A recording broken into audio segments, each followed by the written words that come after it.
Netizens hindi natuwa sa tambalang Aga Mulak at Julia Barreto.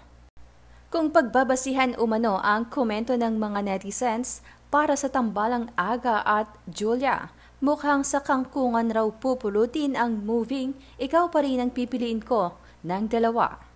May-December affair ang tema ng pelikula na ipapalabas umano sa sinehan this February 7. Sa poster na ibinandera ng Viva Films, nito lamang weekend ay makikita sina Aga Mulak at Julia Barreto na halos maglapat na ang mga labi. Nagparating naman kaagad ng komento ang mga netizens matapos itong makita.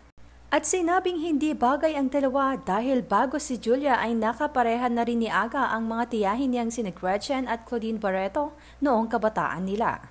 Ilan pa sa komento ng mga netizens, sila, partner, parang ang yak kasi to think Tita Claude niya ka-partner at kakissing scene noon ang